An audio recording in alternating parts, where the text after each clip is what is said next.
Peace and God's mercy and blessings be upon you. In the name of God, thanks be to God. Peace and prayers be upon God's messenger, our beloved Prophet Muhammad, and may God's peace and prayers be upon him and his family. Each one of Allah's slaves knows that Allah has days where he presents us with his mercy. The Prophet said, Allah gives grants through the year, you must seek them. Allah's slaves always search to do good during the days Allah loves, the days where he becomes closer to his slaves, looking upon them. On these days, streams of mercy are sent from Allah Almighty onto the mountains of sins his slaves have committed. Allah's slaves search to adopt Allah's traits. Allah's slaves look to truly carry the message, to be Allah's successors on earth. Allah's slaves know that Allah Almighty is the most giving, the most kind, the most forgiving. If you're not able to fulfill a certain deed, intend to do it. Say to Allah that you would do it if you were able to. Ask Allah to reward you for the deed and bless you with the spiritual sensation that comes with it. Him and his intention both are rewarded equally. Dear viewers, we've been discussing a ritual of Hajj each day on the show to tell the millions of Muslims who are not performing Hajj this year because they're not able. We want to tell them all that they can be rewarded for Hajj by sincerely intending to be among them. Also, by doing things similar to the deeds that the pilgrims are doing while sitting at home, saying to Allah, if I was able, I swear by your name, I would have performed Hajj. Allah, you say, and pilgrimage to the house is a duty unto Allah for mankind, for him who can find a way there. Allah, I do not have the way. Allah, the most merciful, the most kind, look upon the deeds I do while I am at home, among my family and friends. Look at me while I attempt to spiritually feel what pilgrims feel, trying to feel what those circumambulating feel, what those walking between Al-Safa and Marwa feel, while I try to do the deeds scholars talked about in the books, so we can all perform Hajj. Dear viewers, today we'll be talking about a ritual of Hajj, one of the rituals. We're not talking about the rituals in order. Today we're going to talk about a deed all the pilgrims fulfill, each and every one, just like how all the pilgrims stand on Arafah mountain on the 9th day of Hajj month. This deed, however, is done after the 9th day. I'm going to tell you what this deed does to a person so you can understand how much it benefits you, so you can try to do something similar to it. Even if you're at home in your own country, this deed breaks any kind of arrogance you may possess. Allah does not love a person when he's arrogant and self-absorbed. Allah does not like that. You may feel arrogant because you're rich, or because you're good looking, or because you are from a good family. The worst kind of arrogance, however, is one a person feels because he's done a good deed. Allah is the one who blessed this person with the deed he's done. Allah is the one who's forgiven him. Why be arrogant? When you do something good, you must feel good about yourself and thank Allah for blessing you with such a deed. He's blessed you and has been kind and merciful to you. Allah says, He selected for His mercy whom He will. Allah is the most giving. Allah is the most kind. Not me, nor you. It's the worst kind of arrogance when a person is arrogant because of a good deed, or mercy from Allah, or forgiveness from Allah. The pilgrims descend from Arafah mountain around evening time, but they do not pray evening prayer. The pilgrims pray evening and night prayer together when it's night prayer time in a place called Muzdalifah. Allah says, but when ye press on in multitude from Arafat, remember Allah by the sacred monument. The sacred monument is Muzdalifah. After the pilgrims descend from Arafah mountain, millions of them, that is, they're exhausted.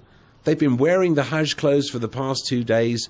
Their clothes have become dirty and sweaty. Their clothes have become unclean. Everyone looks like that. You can't differentiate between people, whether they're rich or whether they're poor. Everyone is equal.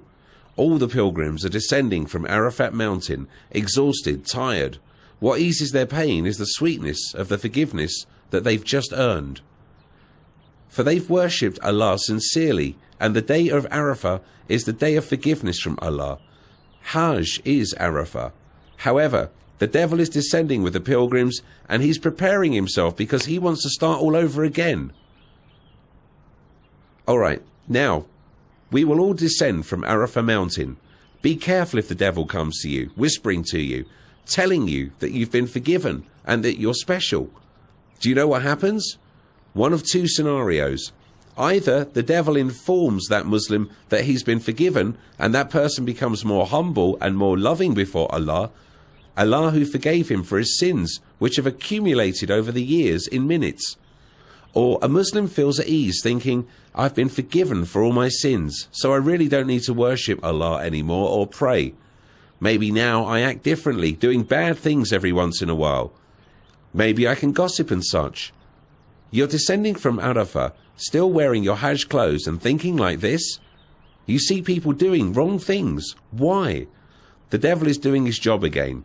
He's doing what he used to do to us in our countries on Arafah mountain.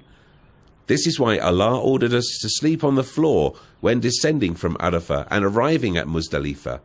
Everyone's tired. Muzdalifah is basically a large piece of land where you're asked to fulfill the sunnah, which is to sleep. You're to sleep from the minute you arrive there until morning of the next day. Can you imagine? The way from Arafah to Muzdalifah, it takes about half an hour. But when it's crowded, it takes about 4 to 5 hours. You arrive at Muzdalifah exhausted. You pray evening and night prayer. Evening as 3 bows and night as 4, and then you sleep. You see how humble people are. Young ones who are indifferent. They don't care if they sleep on the ground, even though they might be used to sleeping on a big comfortable bed. You're sleeping on the ground, Allah's holy ground. Do you know what that means? Sleeping on the ground and looking at the sky. Allah did not order us to do so to humiliate us. Viewers, this really affects the way you feel. Allah, you have forgiven me, so I will sleep on the ground modestly for you, thanking you for forgiving me. This is so no one feels arrogant after being forgiven. The truth has to be told, dear viewers. The best memories of my life were in Muzdalifah. Our scholars told us that we descend forgiven by Allah. They told us to sleep. Sleep thinking of someone you love, and you'll sleep dreaming of them. Sleep thinking of the Prophet. Allah, I hope I dream of the Prophet, peace be upon him. This is what Muzdalifah is like. The next day you wake up in the morning, and this day is the first day of Eid in our homelands. It's Eid, and in Muzdalifah, it's the biggest day of Hajj along with Eid, with 4 rituals to do, and we'll talk about those a little bit later on. You slept on the ground, you were humble. This is what is asked of you while you're at home. The show, I Wish I Was Among Them, is made for those who didn't perform Hajj. So what are we to do? We're talking about Muzdalifah, but what can we do? Do something that breaks any feeling of arrogance you may have. Don't humiliate yourself in any way. This is a way to be broken down, erasing those feelings of arrogance. Do something that you're not used to doing. Do you remember Sheikh al-Sharawi and what people used to say about him? There was a day where people carried his car out of love. What he did after that is clean the bathrooms of a mosque. He knows what he's doing. Allah showed him how much people love him. He also saw how much Allah loved him. He didn't think of himself. He thought of Allah. He thought, I am Allah's slave, and began to sweep the floors and wipe them. That might be something disgusting to do to others, but he did it. Let me tell you something. Go out holding a nice dress shirt and give it to a poor man. Don't give it to him arrogantly, turning your face. Give it to him, shaking his hands and greeting him.